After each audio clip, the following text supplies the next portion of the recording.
Hello, class. Today we are going to go back to the basics and review some basic information from Crafts 1 and then do a kind of a fun, creative activity.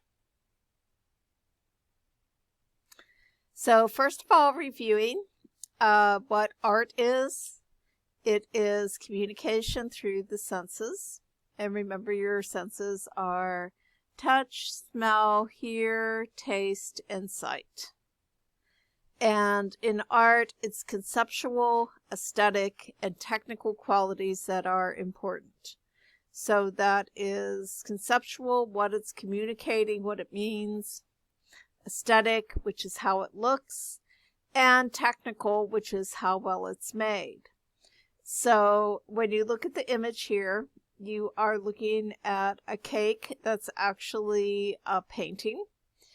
And you can tell that what it's communicating about, it's a type of cake that is traditionally associated with birthdays in our culture, being a two-tier layer cake that is round. And it's decorated with Mickey Mouse, who is an American icon for children and Disney and all of those things. So aesthetically, it's pleasing to the eye. The cake is centered, it's drawn correctly, and it's a painting as well as a cake that looks good itself. And technically, it's a good painting. The colors are mixed correctly. You can look at the brush strokes and see how they mimic icing, and everything looks the way that it should. So what is craft? Craft is art that's made for a purpose. So function is of primary importance. That's how it works. Craft does something first. It can be something that is a ritual something, okay? Like a bridal bouquet that she throws. It has a function, but it's not a tangible function. Or it could be a function that's practical, sensible. Like if it's a coffee cup, it better hold some liquid. And then the purpose, why you need it, is also of primary importance. The purpose for a coffee cup is you need something to put your coffee in. You can't just, lap it up from a coffee puddle. I mean, you could, but that's kind of gross. And then how well it looks is secondary. Okay, so this cake is a good example of craft. It's a real cake that could be eaten. So it functions, it's edible. Its purpose, it's celebrating New Year's. So it is decorated accordingly. It kind of looks a little like fireworks. And its purpose is for the celebration. Aesthetic qualities are, it's very well made. The design is very detailed. The fondant, which is the black icing, is solid. It doesn't appear to have seams. And you have the little dots of icing creating all the colors. So there's a lot of craft that went into making this actual cake. So content. Content is the meaning, purpose, or reason why the craft is made. So during Crafts 1, we studied content as human development, and we started with conception, if you remember, in origami in Japan, and then we did birth and Native America and dream catchers, and then childhood and security objects. We did, some of you went ahead. If you weren't last year, you went ahead and did the amulet bags for maturation. Those of you that were last year, we kind of weren't quite finished with the security objects when everybody was sent home. So you went into visual identity and adolescence and tattoos. So in this class, your content is cultural understanding. And because the upper level crafts classes are cyclical, in other words, every year it has a different theme to it, and it goes through 4 different cycles. The cycle that you were on this year is Native Americans. So looking at the image as an example of content, this is a cake. Its primary function is to be eaten. So it's edible, but its purpose is also to celebrate birthdays. And you can tell that this is an American style birthday cake. Again, it's round, it's got double layers, it's decorated, and it has candles. The candles serve a ritual content purpose. They have meaning. You light the candles. There's 1 candle per year of your life. And then the candles are lit, and the person whose birthday it is blows out the candles in order to make a wish.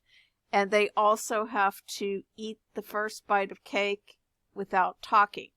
So you blow out the candles, you have the first bite of cake, you don't tell anybody your wish, and supposedly your wish will come true. So context is background information. This includes who, what, where, when, why, and how. And it's important to know because when you make things, especially when we're working with cultural crafts like we do in here, there is the authentic crafts that are made by the culture and by artisans in that culture for specific reasons. And those kind of things are culturally protected. People can make them like we do, but if you're not part of the culture, they're not authentic. They're replicas, okay? Your context is important because you are students, but you also bring your own cultural understanding to the class. We have a lot of different cultures in here that are represented, both as ethnicities, that's a hard word for me to say, so ethnic backgrounds, and then also as your personal cultures, as an individual, as your family, as where you have lived and what you've experienced. So an example of context over on the right, the cake below was made by the cake boss that you see up there. And it is a wedding cake. It was made in one of the Cake Boss bakeries, which is, I believe, in New Jersey or New York. This came from a few years ago from his show.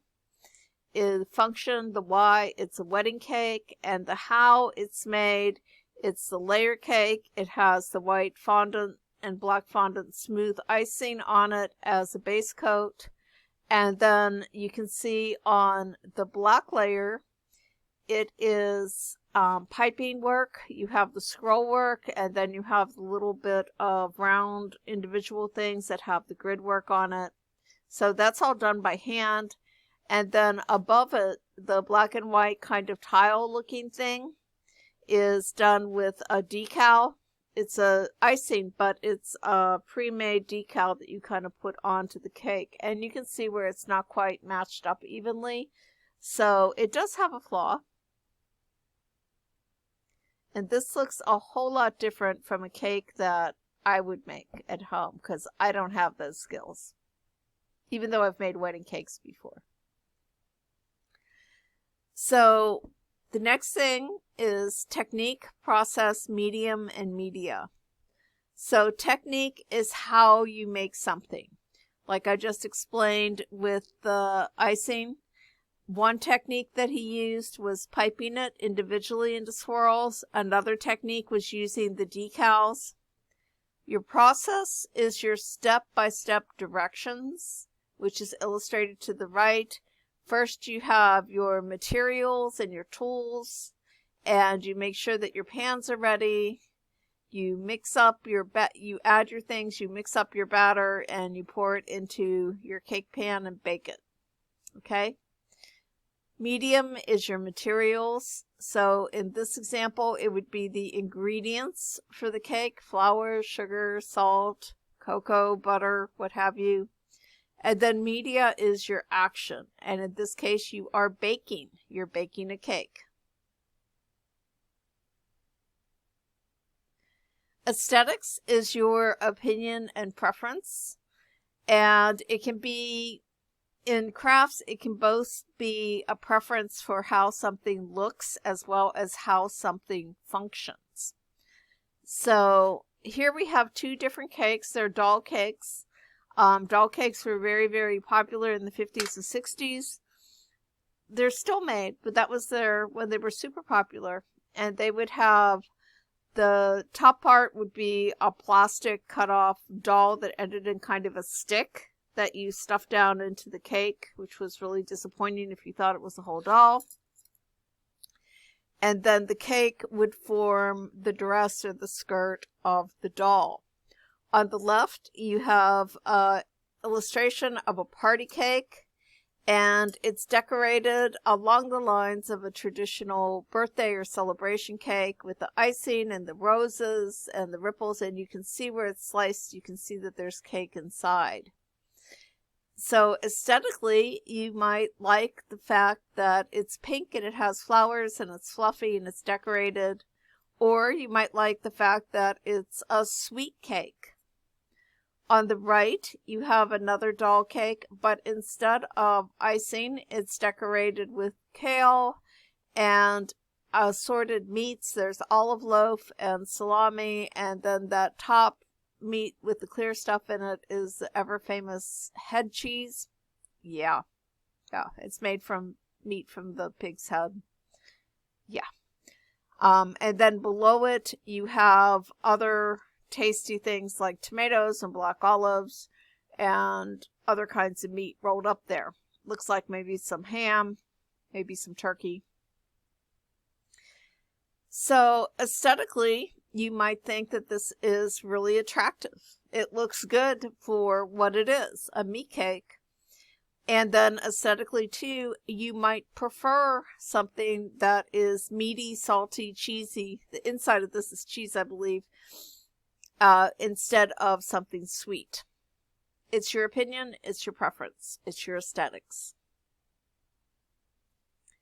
Craftsmanship is how well it's made, and this is illustrated off of Cake Rex, which is one of the most amusing web pages ever. On the left is the cake that was ordered for their wedding, and you can see the smooth white and chocolate fondant layered up. The white layers are larger than the dark layer, and then it's decorated with blue hydrangeas.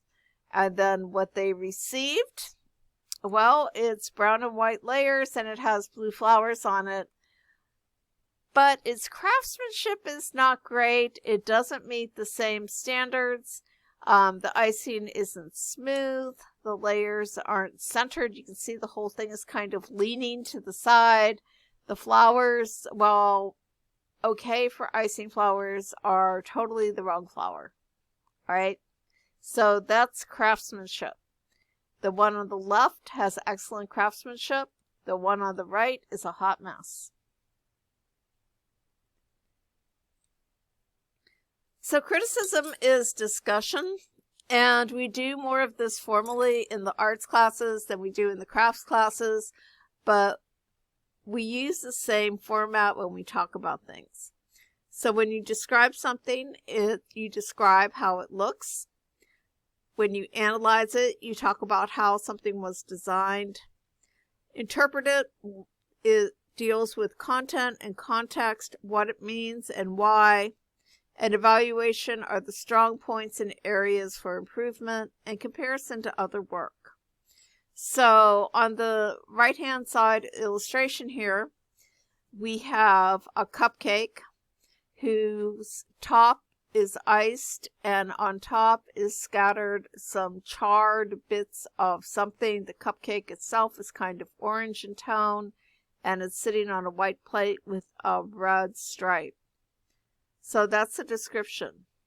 Analysis, it's designed to look like a traditional cupcake form. It was made in a cupcake mold. You can tell that by the size and the ridges on it. It has the icing placed in the same way that cupcakes do, covering the top and mounding up. Interpretation, what it means and why. Well, what it means I would need to look at the background for some clues here, because just by looking at the image itself, you can't quite tell what it's made out of. But when you read it, it's made out of Spam, which is a sweet and salty delight.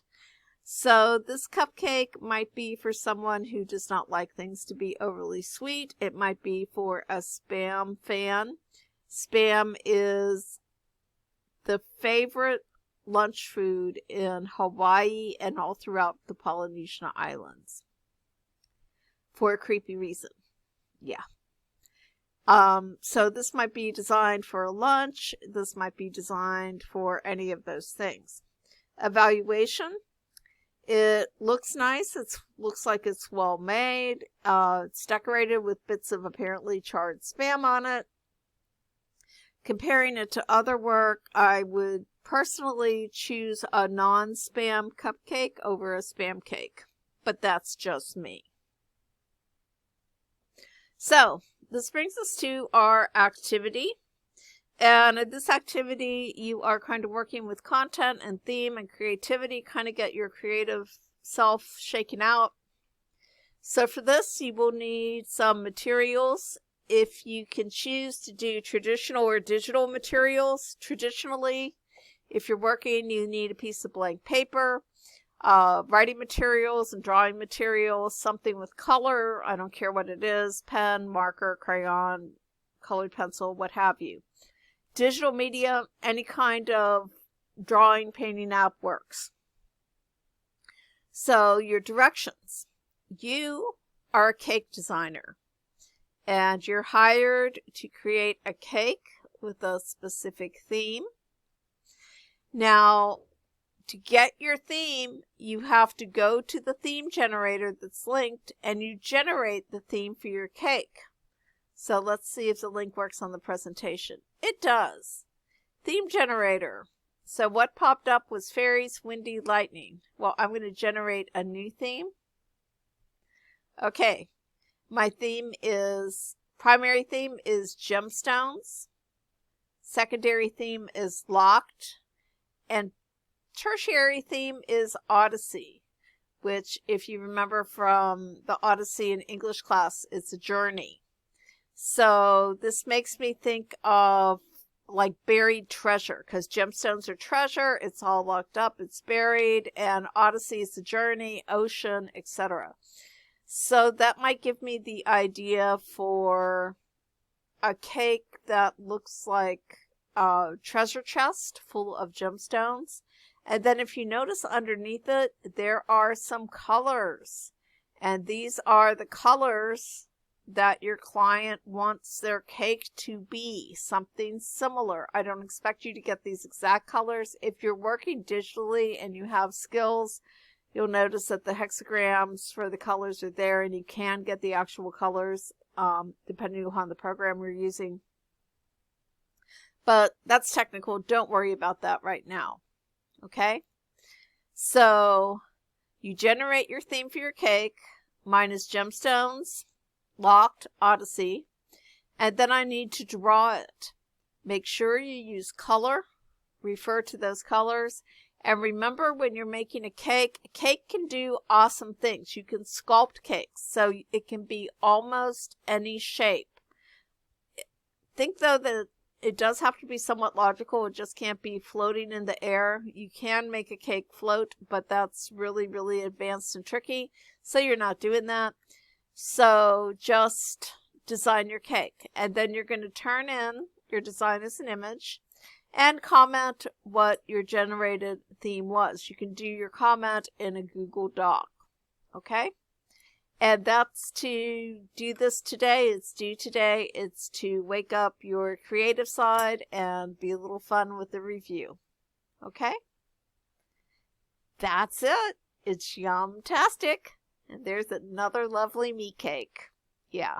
Oh, if you want to make this out of meat instead of cake, that's fine. And you're not actually making it, remember. You're just drawing it. Alrighty. Can't wait to see what you make.